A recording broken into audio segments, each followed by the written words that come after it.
Покаченото ниво на кортизол, наутро особено збориме, утринско, има многу несакани ефекти врз нашето тело. Кортизолот, или уште го нарекуваат хормонот на стрес, значи едно од централните теми на денешното предавање, пардон, и на тоа што ќе го зборуваме цела недела, го покачува нивото на шеќерот во телото. Ајде ако тоа е еднаш и два пати и три пати, нашето тело ќе се справи.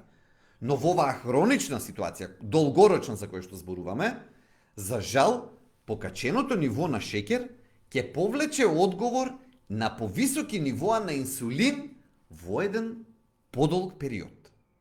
Покачените нивоа на инсулин ќе го стимулираат нашето тело да почне да става масни ткива околу стомакот, во стомакот и околу стомакот. Значи, еве како може стресот да биде поврзан и со поправањето. Преку оваа кортизолска линија. Значи, многу стрес, покачен кортизол, зголемено масно ткиво околу стомакот. Трето влијание на кортизолот, на покачениот кортизол, спуштање на нивото на ефективност на имуниот систем. Знаеме, во медицината е доволно добро познато, дека нивото на кортизол како расте и колку подолго е високо, така врши тоа притисок, супримирање на медицински кажано, или намалување на силата на имуниот систем. Четврта последица, генерализирана задршка на вода. Значи, ако е многу покачено нивото на кортизол еден подолг период, тогаш доаѓаме во ситуација кога нашето тело повеќе задржува вода и натриум, а при тоа губи калиум. Една многу лоша комбинација.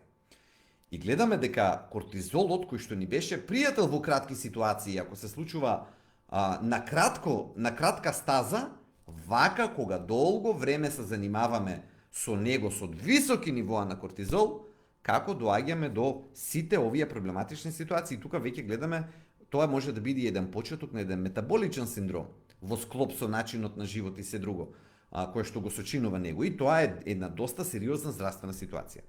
Сега витанолидите или ашвагандата, на кој начин влијае на овие покачени нивоа на кортизол? Прво, ашвагандата има научно докажени преку научни студии ефекти, и постојат научни студии, можеме да ги ставиме во коментарите кој го интересира да ги прочита, го намалува нивото на кортизол и го намалува нивото на ДХЕА. Тоа да не навлегувам во хормоните на телото, меѓутоа тоа се дел од таа плејада на хормони кои што се активираат при покачен стрес. Значи, кортизолот паѓа дури при некои научни студии и до 33% намалување на нивоата на кортизол под дејство на редовна примена на ашваганда. Второ, од некои научни студии има покачување на нивото на тестостерон.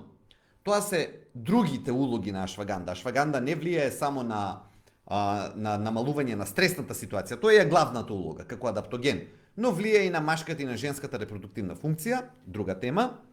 Зголемување на издржливоста. Затоа многу спортисти всушност користат ашваганда, бидејќи спаѓа во така наречените дозволени субстанции, главни адаптогени, кое што на спортистите им е битна, бидејќи им го зголемува тој капацитет за издржување или endurance на англиски. И затоа луѓе кои што трчаат подолго, кои што трчаат маратони или повеќе во теретана ја земаат ашвагандата заради зголемување на издржливоста. И четврто, за зголемување на силата. Луѓе кои што интензивно вежбаат, земаат ашваганда, ќе кажат дека таа влијае и на нивото на силата што ја чувствуваат при вежбањето и конечно подобрува емотивно како одговараме на состојбите. Значи, не само што дава едно смирување, туку влијае и на тој емоционален одговор кон стресот, кој што е особено важен. Значи, затоа велиме, ние на стресот и на стресните ситуации од надвор што доаѓаат, надворешно не можеме да ги смениме, но внатрешниот одговор, преку една од овие субстанции адаптогени, како што е ашвагандата, можеме да го постигнеме тој ефект да одговориме полесно и на тој начин да се смириме, што се вели.